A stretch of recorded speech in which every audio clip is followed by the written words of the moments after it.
不會變成大陸，我們會變成北韓，會變朝鮮。如果真的讓現在這一批民進黨人獨立建國了，他們既貪污又腐敗，又獨裁又專制，那台灣這塊土地會不會變得更獨裁專制呢？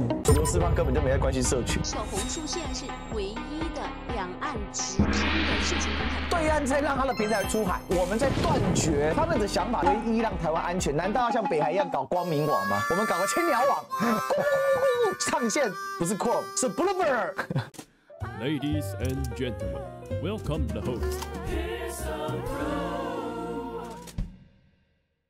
我真的是漢哥的忠實閱讀者。這是12月8號的文章啊，馬克宏法國總統訪中。那前2個月，川普跟習近平在釜山見面，其去過美國的海湖山莊。川普明年4月要訪問北京。這些國際政治人物互動時候，中華民國可有憤怒，可成軍演？有沒有朝對岸打飛彈呢？沒有，不但沒有，連抗議都不成。但是2022年裴洛西議長訪台，對岸為什麼要打飛彈？2016年周子瑜上節目舉中華民國國旗，為什麼要被舉報成台獨，被迫落淚鞠躬道歉？2015年兩岸局勢和緩，水乳交融的時候，為什麼朱日和軍演模擬進攻台灣總統府斬首行動？1996年中華民國首次總統直選的時候，為什麼要對台灣打2顆飛彈？民進黨上位執政，2國的上位提出為什麼？因為對岸自始至終都沒有給中華民國任何的空間與可能性，對岸只想着消滅中華民國，收復台灣，讓台灣當特區、當香港、當一省，並沒有打算跟中華民國台灣和平共存、對等尊嚴。由於台灣早已放棄反攻大陸，沒有進攻對岸的可能性，面對無理的軍事威脅，我們只能盡能釋出善意，守住尊嚴，並衷心希望兩岸和平共榮。這篇真的來得有一點神奇，沒頭沒尾。但是呢，當寶學跟漢學融合成漢寶學說的時候，我就大徹大悟了。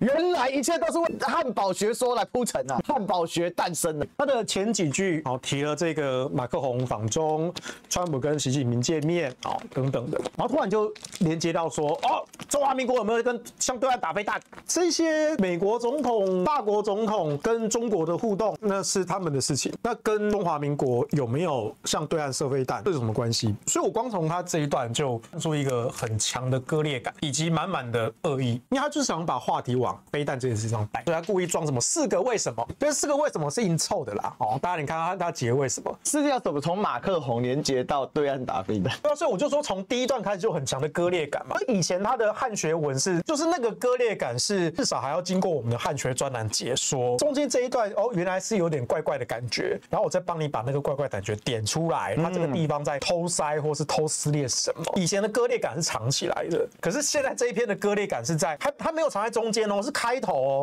他開頭就給你一個斷層般的割裂感。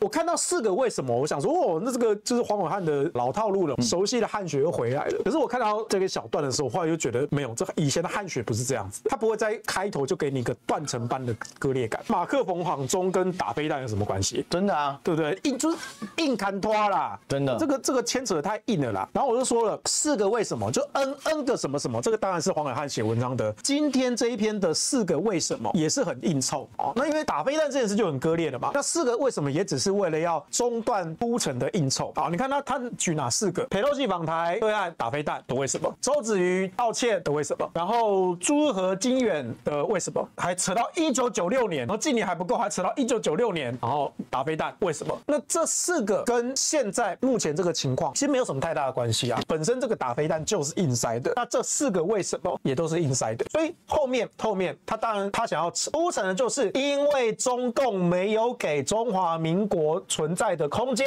因為中共就是要消滅中華民國，所以我們中華民國台灣要釋出善意，守住尊嚴。你今天指着老共要消滅中華民國，是我覺得有一些武統派，他們真的不在意，他覺得說中華民國消滅就消滅，對，只准承認中華人民共和國。可能有一派人是這樣子的，但至少我們知道習近平不是這樣子的。他是真的希望說雙方的政府能夠共同的討論共同的中國這個概念，而不是只是說中華人民共和國獨大或是中華民國。他沒有讓你二分法，應該是大家一起共同討論，這才是中華民族的偉大復興。至少我們認知的習近平是這樣。但是你今天說你指控着對岸消滅中華民國，那我請問你一手指着對方，其他手指指着自己啊？我請問你，民進黨政府從蔡英文到賴清德，你們難道不是消滅中華民國嗎？嘛。蔡英文發明這個中華民國台灣這個說法，黃暐瀚長期以來非常興高采烈的不斷的採用中華民國台灣，朗朗上口，完全接受蔡總統的定義，對吧？可是你黃暐瀚有沒有想過，這個中華民國台灣本身就是民進黨只想着消滅中華民國的手段呢？又或者對尚未成立的、尚未獨立的台灣國而言，那難道不是消滅中華民國、收復台灣嗎？因為台灣國沒有領土啊，台灣國甚至不存在啊。但他們想象中的獨立建國，真的宣布了獨立建國之後，他們要收復的第一塊領土是什麼？他們要佔領的第一塊領土是什麼？台灣，甚至連金門、馬祖他們都不要。澎湖再說，有些人覺得只要台澎就好，他有一派是這樣子的、啊，我只要台灣，好，那頂多加個澎湖。這個不存在的台灣國，如果宣布獨立的，那請問這跟你口中的消滅中華民國有什麼兩樣？你總是要先消滅到現在中華民國憲政的體制，你才能夠去獨立建國嘛，讓台灣當特區。那請問這個台灣特區，你想象的中共治理下的台灣特區長得什麼樣？是一個專制獨裁的社會，這是你們想象的。如果真的讓你獨立建國了，讓現在這一批民進黨人獨立建國了，他們既貪污又腐敗，又獨裁又專制。如果他們真的獨立建國了，那台灣這塊土地會不會變得更獨裁專制呢？我們不會變成大陸，我們會變成北韓，會變朝鮮。对，因為照他們來說，我族類掉路燈。因為你看哦，对不对？對岸再怎麼恐怖，有刪掉小紅書嗎？對岸甚至讓小紅書跟全世界對接。小紅書是對岸的平台首次嘗試全球對接的哦。隨着這個樣子，所以現在比如說抖音現在對台灣人開放了嘛？對，以前路抖是不開放的，對，是完全切割的。你要有大陸手機才能註冊，哎，對，台灣人只用國際版的 TikTok。路抖它是可以用台灣手機註冊的，而且它還開放全世界手機註冊，哎，這是很神奇。就是說，對岸在讓它的平台出海，結果呢，我們在斷絕。他說小紅書現在是唯一的兩岸直通的社群平台，所以代表許多四方根本就沒在關心社群，因為 B 站也可以用台灣手機註冊。他們的想法唯一讓台灣安全，難道要像北海一樣搞光明網嗎？就朝鮮最屌是世界上最大的區網，對，內網叫光明網，光明網，我們搞個千鳥網，上線是 Chrome 是 Bloomberg。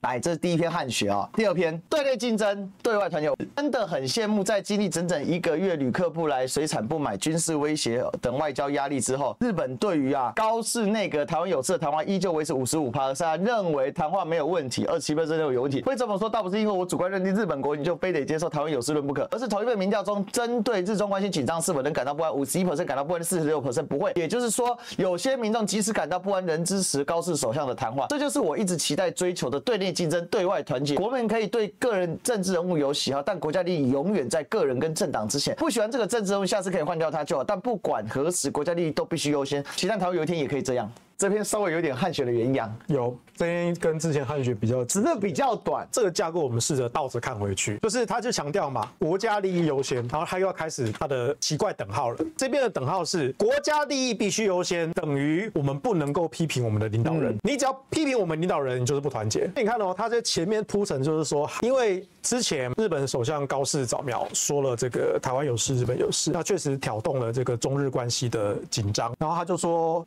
就是日本的國民民調，他還是支持高市內閣的，過半的認為還是沒有問題的，只有少數人認為有問題。那問題在於說，這些一般日本國民的看法跟中日之間的外交關係，其實完全是兩碼子事。你有沒有注意到高市在講完那句話之後，這一段期間，當然中共那一方有施加了蠻多的壓力，然後有非常多台面上的跟台面下外交的壓力跟談判，私底下更多哦。所以其實日本政府在對之前的這個談話，他們是希望淡化處理的。你有沒有注意到，其實高市沒有在跟進這件事情，就像我們做股票一樣，突破常常有假突破，假突破沒有跟進就被打回去嘛，對不对？可是現在這裡還口嗨，對，突破是真的，對我們突破了，對台灣有事，日本有事，突破沒有？人家早就我們官方沒有要跟進的意思，我們官方要退回去了，那剩下這些人在口嗨。好，那你說日本的國民就算了，那你台灣人、台灣媒體人，你要口嗨什麼？跟着口嗨幹嘛？對不對？但是這篇他想要說什麼？他引用了高市的談話，日本民調的支持，然後他還打了一個防針哦，會這麼說，倒不是因為我主觀認定日本國民非得支持台灣有事論不可，對他自己心知肚明知道日本國民到底支不支持台灣有事論跟台灣其實沒關係，他鋪陳的是，你看看人家日本人，大多數的日本人即使感到不安，仍然支持領導人的談話，所以你看日本人做得到，為什麼台灣人做不到？所以我們台灣人也應該要對內競爭，對外團結。那什麼叫做我黃暐瀚定義的對內競爭、對外團結呢？就是我們對外就是一致要抗共、抗中、保台，對內對我們的領導人說的話就不能夠批評啦，對不對？就是所謂你為什麼要引用這個例子？還要特別強調說，過半的日本民眾感到不安，還是支持領導的談話。所以我們台灣人要向日本人看齊。就算我們覺得兩岸要開戰了，會不會戰爭？戰爭到底要不要正常上班上課？我們很擔心。但是即便大家再怎麼的不安，我們仍然要支持蔡英文到賴清德的所有談話。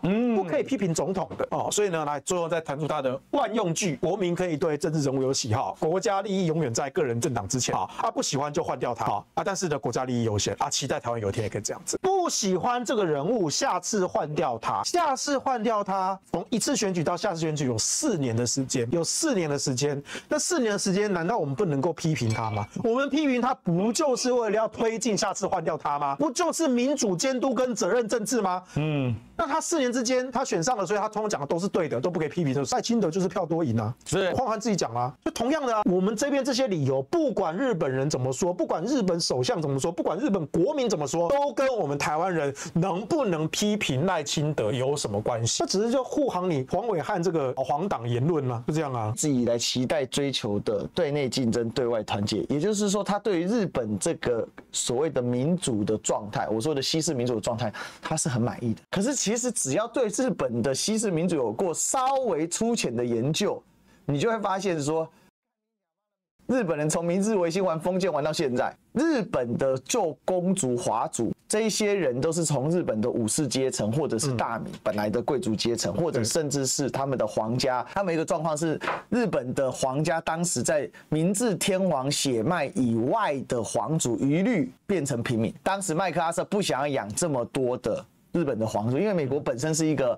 反对君主制度的嘛，因為它是共和制度，所以它天生反对君主制度，所以當時削減了大量日本皇族，這也導致日本皇族今天非常的焦慮啊，因為他們的接班人找不到嘛，他們的男性子嗣太稀少。如果當年往上溯個3代，明治天皇往前3代或5代的話，然後這個有保留的話，今天日本的皇族的規模應該還是夠他們所用。就像英國皇室絕對不會缺人，因為英國皇室如果真的要認真追起來的話，連 Boris Johnson 跟那卡麥隆都是英國國王的後代，非常荒謬。這日本皇室缺少皇系這種事情是這樣來的。但是呢，這些被打散到民間的這一些，不管是皇族、貴族什麼，他們都用了他們的方法，在每一個領域上面維持了自己的一些優勢。而當中呢，跟着明治維新上來的那一群，就是地方的武士階級，很多就依然到現在仍然是該縣的縣議員，或者更進一步就是成為國會的眾議員，是這樣的一個存在。這是為什麼大阪維新會為了要放大自己的存在感嘛，所以要求高市早苗要砍掉50個眾議員的名額，他就要削弱這些在 Osaka 之外的一些影響力嘛。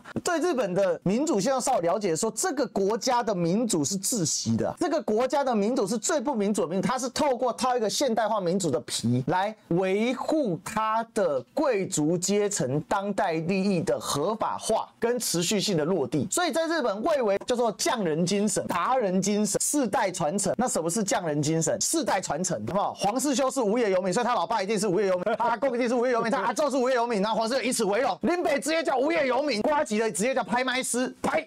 所以他爸一定是拍賣師，對，他兒子也是拍賣師，對，拍賣師不是拍賣師，專門拍賣的師，對，拍賣的師，這是匠人精神。所以安倍晉三是國會議員，所以他爸爸是國會議員，他爺爺是國會議員，他的叔祖是國會議員，他的弟弟是國會議員，他全家他媽都是國會議員。你國會議員，你全家都是國會議員。對，這一種民主真的是我們認為的民主嗎？在這個基礎之上所凝聚出來的所謂共識，到底是老百姓的共識，還是精英階層所決定的共同利益之後，然後借由世代馴化的一種主從關係所凝聚出來的共識？黃暐瀚說，為何限制小紅書啊？先前我就談過啦，我的個人看法啊，理解內政部的理由，但並不認同。同學先把這句畫起來，等一下我們會用到。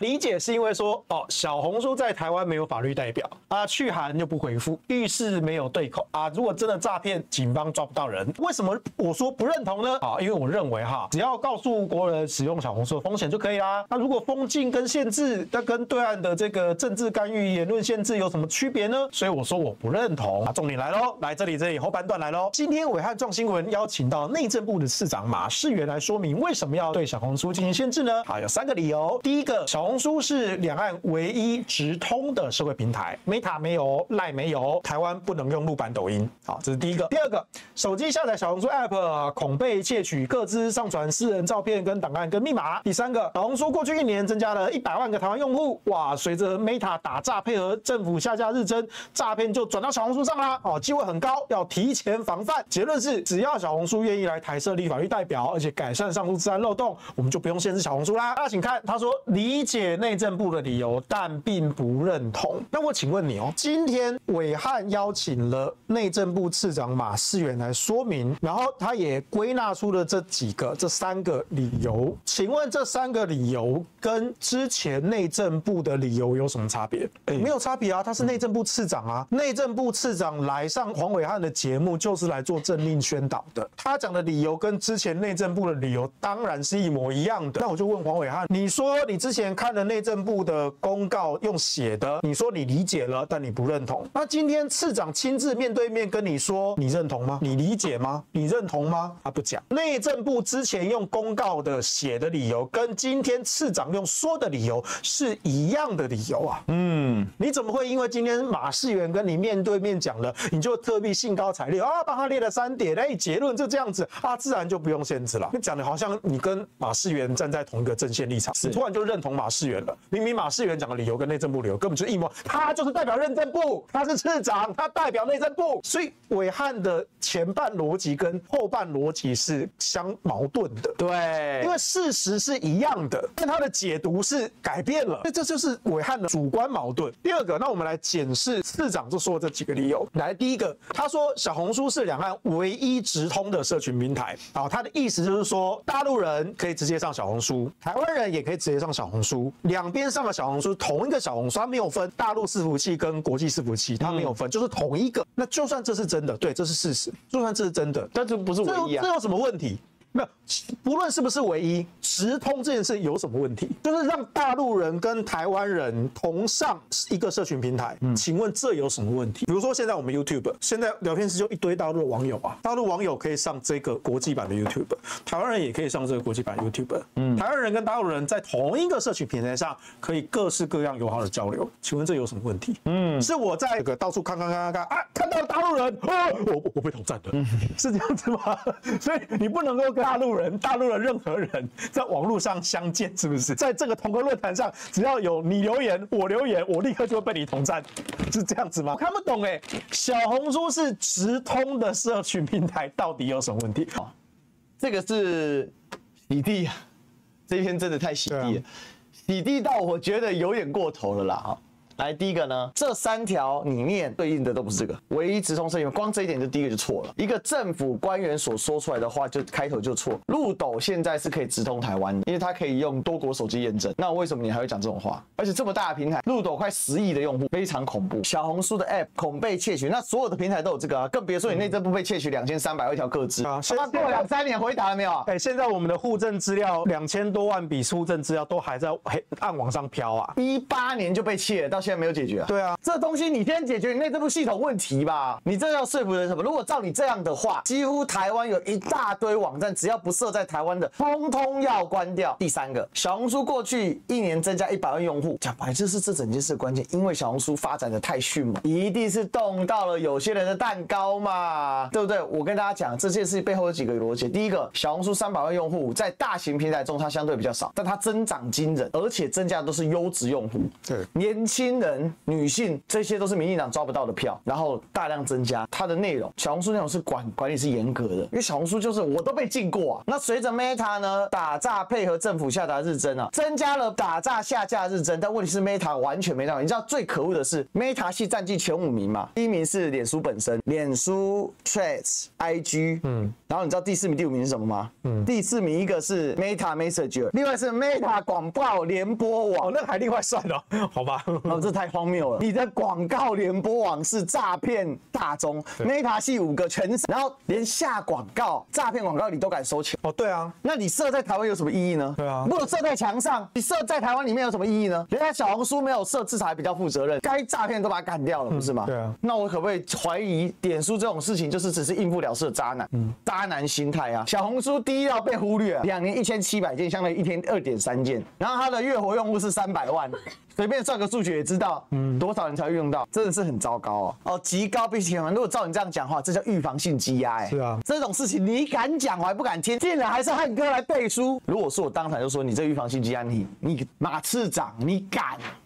我就不相信一個小小的馬市員敢做這種定調，跟馬這關三小東西啊，這種次長什麼的都不是個咖小啦，他敢定這種調，沒有賴清德，沒有周榮泰，他敢說話，真有權力的人就敢大聲。徐光我就真的權力頂天，所以徐光敢每天有沒有敢那邊比，蔣介石頭上有麥克阿瑟，叫我們荒唐到極點的，或者你還可以敢講出來，講點實話。好，所以結論，然后這個結論更好笑，這3點都跟這個結論沒關係。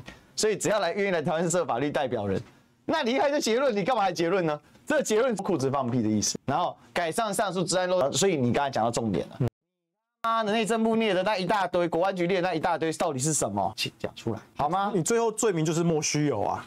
对啊，就莫須有啊，講那麼多都是莫須有啊，所以很好笑嘛。你叫 Meta 設在裡面是希望他負責嘛？可是 Meta 設在台灣裡面，他不但沒有負責，他只是假裝個樣子。他設在裡面，結果詐騙的次數也更多，解決的多，詐騙的更多，沒有解決辦法。台灣的社會依然在為了詐騙事件而發言啊，對不對？大家每天在罵啊，不是這樣子嗎？結果小紅書做的最乾淨，結果你說因為他沒設在裡面，所以你就把它幹掉。到底台灣人是搞老半天，最新最小的小紅書，他也沒設在台灣裡面，結果人家裡面詐騙最乾淨，300萬用戶只發生1700件，不夠台灣一天騙，對，2億而已，台灣一天就騙2億到5億。